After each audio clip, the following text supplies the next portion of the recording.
Hello दोस्तों, स्वागत है आपका आपके अपने YouTube चैनल अभिज्ञानपुर में। आज हम आपको अगला चैप्टर जो है वो ध्वनि, ठीक है, रेलवे ग्रुप डी का जो आपका स्पेशल साइंस का क्लास चल रहा है उसमें हम आपको चैप्टर पढ़ाएंगे ध्वनि। तो ध्वनि के बारे में आइए बताते हैं कि सबसे पहले क्या होता है और कौन कौन सा आप हेडिंग आप पढ़ेंगे इस ध्वनि के अंतर्गत, वो देख लीजिए। सबसे पहले आपको क्या बताया जाएगा, ध्वनि, फिर तरंग, तरंग में आप पढ़े होंगे अनुप्रस्थ और अनुदैर्ध्य, बार बार क्वेश्चन पूछा जाता है, ठीक है। उसके बाद से पढ़ेंगे आवृत्ति और आवर्तकाल। तो परिभाषा तो नहीं पूछी जाती है लेकिन संबंध जरूर पूछा जाता है। तो संबंध आप देखेंगे ना, न्यूमेरिकल के क्वेश्चन आते हैं। आवृत्ति, वेग और तरंगदैर्ध्य में संबंध बता देंगे, तारतम्य तो बता देंगे आपको। ध्वनि तरंगों का आवृत्ति परिसर क्या होता है, प्रतिध्वनि क्या होता है, ये आपको बता दिया जाएगा। तो सबसे पहली जो हेडिंग है वो है आपकी क्या है, ध्वनि। तो आइए देखते हैं कि ध्वनि क्या होती है। आप देखे होंगे कि जो हमारे कानों को सुनाई दे, जो हमारे कानों को सुनाई दे उसी को क्या कहते हैं, ध्वनि कहते हैं। आप देखे होंगे कि जो कोई अगर क्षण है, मान लीजिए ये क्षण है और इसमें हम ऐसे इसको पकड़ करके छोड़ते हैं तो एक कंपन करता है ना कंपन। तो जब कंपन करता है तो इसकी ध्वनि हमें सुनाई देती है। अर्थात ध्वनि सुनने के लिए कंपन का होना जरूरी है, ठीक है। और आप सुने होंगे कि ध्वनि के लिए क्या माध्यम की आवश्यकता होती है, किसकी आवश्यकता होती है, माध्यम की। और माध्यम कौन है, ठोस, द्रव और गैस, ठीक है। अब आपको बता देते हैं कि साथ साथ में कि जो ध्वनि की चाल होती है वो कितनी होती है। तो ध्वनि की जो चाल होती है वो होती है 332 मीटर प्रति सेकेंड। कहाँ, गैस में, अर्थात वायु में, ठीक है। और अगर बात करा जाए कि इसकी द्रव में कितनी चाल होती है, तो द्रव की जो चाल होती है वो लगभग 1450, इससे लगभग 4 गुना मीटर प्रति सेकेंड। ये भी याद रखे रहेगा, लगभग 4 गुना। और अगर बात करा जाए ठोस में, तो ठोस में कितनी होती है, तो होती है लगभग 15 गुना किसकी, 15 गुना किसकी, वायु की, ठीक है। तो और आपको क्वेश्चन भी पूछा जाता है कि ध्वनि की चाल सबसे अधिक किस में होती है, तो सबसे अधिक होती है ठोस में। आपको पता होगा सबसे अधिक किस में होती है, ठोस में होती है। और जहां आवाज सुनाई नहीं देती है वो क्या होता है, वो होता है निर्वात। आप देखे होंगे कि जो कार देखे होंगे ना, इसमें बैठता है कोई, जैसे कार में कोई व्यक्ति बैठा रहता है, तो अगर बाहर से कोई बोला जाता है, कुछ बोला जाता है, तो उसकी जो ध्वनि होती है वो बहुत कम सुनाई देती है, ठीक है ना। तो वैसे ही अगर वहां से हवा एकदम खत्म कर दिया जाए, वायु को खत्म कर दिया जाए, उसी को कहते हैं निर्वात, और वहां पर तब ध्वनि बिल्कुल भी नहीं पहुंच पाती है। अर्थात इसका मतलब हुआ कि ध्वनि के लिए क्या आवश्यक है, तो वो है माध्यम। क्या आवश्यक है, माध्यम, ठीक है। तो ठोस में सबसे अधिक चाल होती है, उसके बाद से होती है द्रव में, उसके बाद से होती है गैस में, और सबसे कम होती है निर्वात में। और प्रकाश की चाल इसी का उल्टा होती है। तो प्रकाश की चाल सबसे अधिक होती है निर्वात में, फिर गैस में, फिर द्रव में, फिर ठोस में। और उसको हम आपको बताए थे 3 × 10⁸ मीटर प्रति सेकेंड, या इसी को बोल सकते हैं 3 लाख किलोमीटर, 3 लाख किलोमीटर प्रति सेकेंड। ये दोनों परीक्षा में पूछे गए प्रश्न है, प्रकाश की चाल क्या है, ठीक है। तो ध्वनि के लिए आपने ये पढ़ा कि ध्वनि के लिए माध्यम की आवश्यकता होती है। वो माध्यम कौन है, ठोस, द्रव और गैस। और सबसे अधिक किसमें होती है, ठोस में। और अगर बात करा जाए कि जिनके लिए माध्यम की आवश्यकता भी ना हो, उन्हें हम कहते हैं विद्युत चुंबकीय तरंग, ठीक है। अर्थात ध्वनि के लिए माध्यम की आवश्यकता होती है, तो ध्वनि भी एक प्रकार का क्या है, तरंग है। ध्वनि भी एक प्रकार का क्या है, तरंग है। इसके आगे भी बताएंगे अनुप्रस्थ तरंग और अनुदैर्ध्य तरंग। तो ध्वनि भी एक प्रकार का तरंग है। और जिनके लिए माध्यम की आवश्यकता ही ना हो वो विद्युत चुम्बकीय तरंग है। और आपको बता दें कि विद्युत चुम्बकीय तरंग में कौन कौन सी तरंगे आती हैं, जैसे यक्ष किरणें, प्रकाश तरंगे, उसमें विकिरण, ठीक है। ये सब एकदम याद रहना चाहिए। उसमें विकिरण, गामा किरणें, ये सब क्या हैं, ये सब विद्युत चुम्बकीय तरंग हैं। ये सब क्या है, विद्युत चुम्बकीय तरंग है जिनके लिए माध्यम की आवश्यकता नहीं होती है। तो प्रश्न पूछा जाता है निम्न में से कौन विद्युत चुम्बकीय तरंग, आप देखे होंगे प्रश्न आया होगा। तो अगर ये सब ऑप्शन में रहेंगे, एक्स किरण है, प्रकाश तरंग है, उसमें विकिरण, गामा किरण है, अगर ये सब रहेगा तो आप इसको कह सकते हैं कि ये सब विद्युत चुम्बकीय तरंग है। ठीक है, तो अब आते हैं ध्वनि की बात। आप समझ गए होंगे कि ध्वनि क्या है। और अगर बात करा जाए ध्वनि का वेग तो v बराबर होता है करणी में E बटा डी, जहां पर E होता है प्रत्यास्थता, E होता है प्रत्यास्थता और D होता है घनत्व। अब इस फार्मूले को भी नोट कर लीजिएगा, अगर सवाल आए तो आप इस पर लगा सकते हैं। जो ध्वनि का वेग होता है वो करणी में E बटा डी। ठीक है, चलिए अब आते हैं अगले क्वेश्चन पर। अगला क्वेश्चन क्या है? अगला तरंग है। अब इसकी जो अगली हेडिंग है वो क्या है? तरंग है। इसको आप नोट कर लीजिएगा। ठीक है, चलिए आते हैं तरंग पर। तो अभी हमने आपको बताया कि विद्युत चुम्बकीय तरंग और ध्वनि के बारे में बताया कि ध्वनि एक प्रकार का क्या है? तरंग है। तो ध्वनि एक प्रकार का तरंग है। तो बात ये आई कि तरंग क्या होते हैं। तो तरंग की परिभाषा तो पूछा नहीं जाएगा, लेकिन बता रहे हैं कि तरंग एक प्रकार का हलचल होता है। तरंग क्या है? एक माध्यम में एक प्रकार का हलचल है। और वही जो तरंग है, जो पहली आपकी हेडिंग यहाँ पर कंप्लीट हो गई है। और दूसरी हेडिंग क्या है? तरंग। तो तरंग क्या होता है? दो प्रकार का होता है। एक होता है अनुप्रस्थ, और एक होता है अनुदैर्ध्य। ठीक है, अनुप्रस्थ में क्या होता है? जो पहली बात होती है, अनुप्रस्थ में जो तरंग जो चलता है वो किस दिशा में चलता है? माध्यम के कण के लंबवत। कैसा चलता है? लंबवत। और ये क्या चलता है? अनुदिश। इसका मतलब है समानांतर। सबसे पहला अंतर ये हो गया। ठीक है, जो आप पढ़ रहे हैं अनुप्रस्थ और अनुदैर्ध्य में सबसे पहला क्या है? लंबवत चलता है अनुप्रस्थ में, जो माध्यम का कोण होता है, और ये क्या होता है? अनुदिश होता है। दूसरा जो अंतर है इसमें अगर बात करा जाए तो इसमें जो तरंगे होती हैं वो श्रृंग और गर्त के रूप में चलती हैं। श्रृंग और गर्त। और आप तरंगदैर्घ्य की परिभाषा बताते हैं तो एक श्रृंग से अगले श्रृंग की दूरी, श्रृंग जानते क्या होता है? जैसे देखिए ये चीजें हैं। अगर यहां से बात करा जाए, ठीक है, अगर ऐसे बात करा जाए तो यहां ये जो उठता है, उठा हुआ भाग होता है, ये होता है श्रृंग। और जो दबा हुआ भाग होता है ये होता है गर्त। फिर ये श्रृंग है। तो एक श्रृंग से अगले श्रृंग की दूरी या एक गर्त से अगले गर्त की दूरी, यहां पर गर्त है, ये क्या कहलाती है? तरंगदैर्घ्य कहलाती है। अगर कभी परिभाषा भी आ जाता आप बता सकते हैं। तो इसमें श्रृंग और गर्त होता है। इसमें क्या होता है? संपीड़न और विरलन होता है। ठीक है, इसमें क्या होता है? संपीड़न और विरलन होता है। तो ये हो गया आपका। तो इसको हम आपको मिटा देते हैं। ठीक ना, तरंगदैर्घ्य की परिभाषा नहीं पूछी जाती है। ठीक है, लेकिन ये जानना जरूरी है कि एक श्रृंग से अगले श्रृंग की दूरी या एक गर्त से अगले गर्त की दूरी क्या कहलाती है? तरंगदैर्घ्य कहलाती है। या एक संपीड़न से अगले संपीड़न की दूरी या एक विलयन से अगले विलयन की दूरी क्या कहलाती है? सॉरी, तरंगदैर्घ्य कहलाती है। ठीक है, बात करा जाए अनुप्रस्थ के लिए तो ये केवल ठोसों में होती है और द्रव के सतह पर होती है। द्रव के कहाँ होती है? सतह पर होती है। और ये ठोस, द्रव और गैस तीनों जगह होती है, जबकि अनुप्रस्थ तरंगे नहीं होती हैं। ठीक है, ये हो गया आपका। अब बात करा जाए जो आता है आपके परीक्षा में तो वो आता है एग्जाम्पल। क्या आता है? एग्जाम्पल। अब बात करा जाए कि पूछता है कि प्रकाश में प्रकाश तरंग किस प्रकार की तरंग है। तो आपको बता रहे हैं प्रकाश प है ना, तो अनुप्रस्थ में प है तो प से प्रकाश और प से प्रस्थ तो अनुप्रस्थ। यहां पर क्या है? इसका जो एग्जाम्पल होगा वो है ध्वनि। ध्वनि ध अनुदैर्घ्य ध और ध।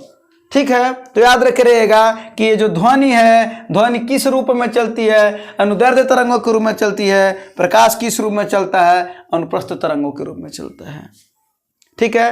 और एक चीज बता रहे हैं, जो तालाब में आप एक पत्थर का टुकड़ा फेंकते हैं तो जो उसके सतह पर जो तरंग उत्पन्न होता है वो होता है अनुप्रस्थ तरंग, ठीक है ना। जो तालाब में हम पत्थर का टुकड़ा फेंकते हैं उसके सतह पर कौन सा तरंग उत्पन्न होता है, अनुप्रस्थ तरंग।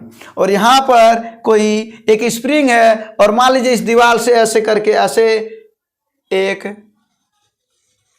ऐसे की स्प्रिंग बांधे हैं, तो जो खींच रहे हैं हम इसमें इस तरीके से, ये अनुदिश है ना, तो इस तरीके का जो क्षण में खिंचाव आ रहा है और उसको छोड़ने पर जो उसके कंपन होते हैं उसमें कौन सा कंपन के कारण कौन सा तरंग उत्पन्न हो रहा है, तो वो है अनुदैर्ध्य, ठीक है। और हम आपको बता दें जैसे सितार, वायलिन, यानी जो ये तार वाले यंत्र हैं, जो कौन से यंत्र हैं, तार वाले यंत्र, इन सब में कौन सी तरंग उत्पन्न होती है, तो वो होती है अनुप्रस्थ तरंग। तो क्वेश्चन यही आता है। तो याद करने वाली क्या बात हुई कि प्रकाश, ये तो सबसे इंपॉर्टेंट क्वेश्चन है। कौन, प्रकाश। प्रकाश में कौन सी तरंग, अनुप्रस्थ, प से प्रस्थ, प से प्रकाश, ध से ध्वनि, ध से धैर्य, अनुदैर्ध्य। ये ट्रिक भी आप याद कर लीजिएगा, ठीक है। तालाब के ऊपर सतह पर कौन सा, पत्थर फेंकने से अनुप्रस्थ तरंग है, ठीक है ना। और यहाँ पर छड़ को खींचने से जो उसमें अनुदिश कंपन होता है वो क्या होता है, अनुदैर्ध्य तरंग है। सितार, वायलिन, तार, इन सब में कौन सी तरंग है, अनुप्रस्थ तरंग है, ठीक है ना। ये हो गया आपका तरंग के बारे में। और एक ऐसी गति करती है लंबवत और एक ऐसी गति करती है अनुदिश, ठीक ना। ये श्रृंग और गर्त के रूप में चलती है और ये संपीड़न और विलयन के रूप में चलता है।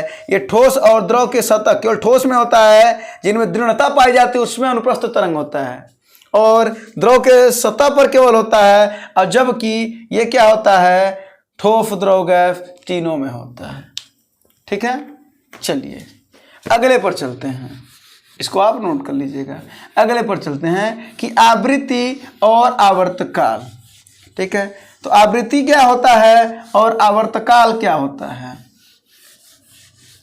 एक श्रृंग से अगले श्रृंग की जो समय कुछ लगता है ना, वही एक आवर्तकाल उसका होता है। और आवृत्ति 1 सेकंड में जितने कंपन होता है, 1 सेकंड में जितने कंपन होता है वह उसकी आवृत्ति होती है। तो तीसरे हेडिंग पर हम लोग आ जाते हैं। तो तीसरी हेडिंग क्या है,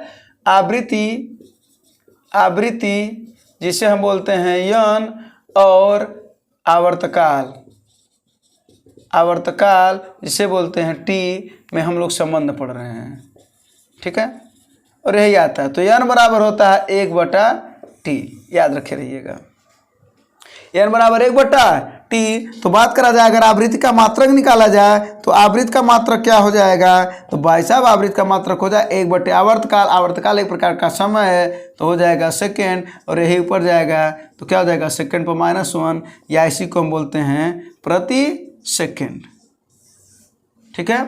तो आवृत्ति का मात्रक क्या हुआ, प्रति सेकेंड, ठीक है ना। और आवर्तकाल का मात्रक सेकेंड। तो ये आप फार्मूला याद रखे रहिएगा।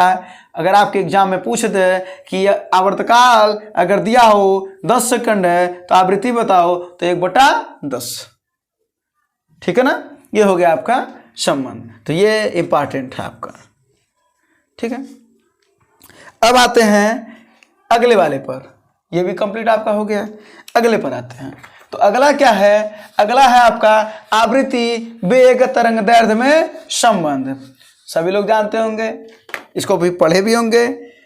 तो जो चौथा हेडिंग है ये भी कंप्लीट आपका हो गया, ये भी कंप्लीट हो गया। चौथा क्या है, तो v बराबर होता है यन लेमडा। तो v को कहते हैं वेग, और वेग बराबर होता है आवृत्ति गुणे तरंग दैर्ध्य। और हम आपको बताएं तरंग दैर्ध्य का मात्रक क्या होता है, वो होता है मीटर भी कह सकते हैं, परीक्षा में पूछा गया क्वेश्चन है, या एंगस्ट्रॉम। क्या होता है, एंगस्ट्रॉम, ठीक है ना। तो ये, और आवृत्ति का मात्रक कभी भी बताया क्या होता है, प्रति सेकेंड, है ना, प्रति सेकेंड। तो वेग बराबर होता है आवृत्ति गुणे तरंग दैर्ध्य, v बराबर यन लेमडा। यही आपका संबंध होता है। अगर परीक्षा में आ जाए तो आप इसको याद रखे रहिएगा। चलिए अगला हेडिंग यहीं पर बताते हैं, तारत्व क्या होता है। आप जानते होंगे कि जो पुरुष, ठीक है, और महिला। किसका तारत तो ऊंचा होता है? तो महिला का तारत तो ऊंचा होता है, महिलाएं पुरुष पर भारी होती हैं, है ना। तो महिला का तारत तो ऊंचा होता है, और जबकि पुरुष का तारत तो क्या होता है? नीचा होता है। ठीक है, इसी वजह से आप देखे होंगे कि इनका तारत तो ऊंचा होता है और इसी वजह से इनकी जो आवाज होती है वो सुरीली होती है, कह सकते हैं। क्या लोग सोच रहे हैं कि सुरीली तो नहीं होती है ना, सुरीली होती है। तो आप देखेंगे कि ज़्यादातर जो अच्छा गाने वाली होती हैं वो महिलाएं होती हैं, ठीक है ना। तो ऊंचा तारत्व ये निर्भर करता है कि अगर ऊंचा तारत्व है तो उनकी जो आवाज़ होगी वो दूर तक जाएगी, ठीक है ना, दूर तक जाएगी, उसकी आवृत्ति अधिक होगी। यानी तारत्व अगर ऊंचा है तो आवृत्ति भी क्या होगी? अधिक होगी, ठीक है ना। ये बात हो गई तारत्व की, ठीक है। तो यानी ऊंची जो ध्वनि होती है वो ऊंचे तारत्व की होती है, ठीक है। चलिए अगली बात कर रहे हैं हम। तो अगला क्या है? ध्वनि तरंगों का परिसर। तो आइए चलते हैं ध्वनि तरंगों के परिसर में, और ध्वनि तरंगों के परिसर में देखते हैं कि क्या है। ये हो गया, ये भी हो गया ध्वनि तरंगों का परिसर। तो पहला है अवश्रव्य तरंगे। क्या है? अवश्रव्य। दूसरा है श्रव्य, और तीसरा है पराश्रव्य। क्या है? पराश्रव्य, ठीक है। अवश्रव्य तरंगे ऐसी तरंगे जिनका जो परिसर है वो 20 हर्ट्ज से क्या हो? नीचे हो। 20 हर्ट्ज से क्या हो? नीचे हो। इसका मतलब हुआ कि वो 20 से कम, अगर एक सेकंड में 20 से कम की, 20 हर्ट्ज से कम की अगर उसकी आवृत्ति है या कंपन कर रहा है तो वो हमें ध्वनि सुनाई नहीं देता है। इसका मतलब जब भूचाल आता है तो क्या आपको पहले से पता चल जाता है क्या? तो उसकी जो आवृत्ति होती है वो कितनी होती है? 20 हर्ट्ज, ठीक है। और श्रव्य क्या होता है? 20 से ऊपर लेकिन 20,000 से नीचे, 20 से ऊपर और 20,000 से नीचे। और जितनी भी चीज़ें आपको सुनाई दे, जैसे सितार है, आपको हारमोनिया की आवाज़ सुनाई दे रहा है, जो भी चीज़ें आपको सुनाई दे रहा है सभी के सभी क्या है? श्रव्य तरंगे। और पराश्रव्य तरंगे 20,000 से ऊपर। तो 20,000 से ऊपर जिसमें कंपन हो रहा है वो कौन सी तरंगे हैं? पराश्रव्य तरंगे, ठीक है। तो इसमें क्वेश्चन क्या पूछा जाता है, वो इसकी परिभाषा भी क्वेश्चन पूछा जाता है। और जब एक सेकंड में, ये ध्यान दीजिएगा, एक सेकंड में जब कंपन 20 से अधिक लेकिन 20,000 से कम हो रहा हो तो वो वाली जितनी भी तरंगें उत्पन्न होंगी वो सब के सब हमारी कानों को सुनाई देगा, सब हमारी कानों को सुनाई देगा, ठीक है ना। तो वो क्या होता है? उसी को हम कहते हैं श्रव्य तरंगे। और भूचाल में अगर क्वेश्चन पूछा कि कौन सी तरंगे उत्पन्न होती है तो बिल्कुल अवश्रव्य तरंगे होती हैं, ठीक है ना। ये हो गया आपका तरंग परिसर। और अगर बात करा जाए कि प्रतिध्वनि क्या होता है तो आपको बता दें कि प्रतिध्वनि ऐसी ध्वनि जब हम कहीं पर बोल रहे हो, ठीक ना, तो वो ध्वनि पुनः हमें सुनाई दे। जैसे आप देखते होंगे पहाड़ों पर जाइए और एक बार चिल्लाइए खूब तेज से, तो जो हम बोलते हैं कुछ देर बाद वही ध्वनि हमें पुनः सुनाई देती है। इसी को हम कहते हैं प्रतिध्वनि, ठीक है। और प्रतिध्वनि की परिभाषा नहीं पूछा जाएगा तो पूछा क्या जाएगा? अगर पूछा जा सकता है तो ये पूछा जा सकता है कि प्रतिध्वनि के लिए न्यूनतम कितनी दूरी होनी चाहिए? तो 112 फीट की दूरी होनी चाहिए। जो प्रतिध्वनि की दूरी होनी चाहिए वो 112 फीट की होनी चाहिए, ठीक है। और अगर बात करा जाए कि 112 फीट की होनी चाहिए, और अगर बात करा जाए कि कितने देर बाद आना चाहिए, तो अगर 1/10 सेकंड के बाद अगर वो ध्वनि आ रही है इसका मतलब है वो प्रतिध्वनि है, उसको आप प्रतिध्वनि कह सकते हैं। और जो न्यूनतम दूरी होनी चाहिए प्रतिध्वनि के लिए वो 112 फीट, ठीक है दोस्तों, जैसे आप देखते होंगे कि कुएं में भी अगर हम नाम बोल रहे होते हैं तो थोड़ी देर बाद ऐसा लगता है कि जैसे कुआं भी हमारा नाम बोल रहा होता है, तो उसी प्रकार की ध्वनि को हम प्रतिध्वनि कहते हैं। ठीक है दोस्तों, तो आपका ये भी कंप्लीट हो गया।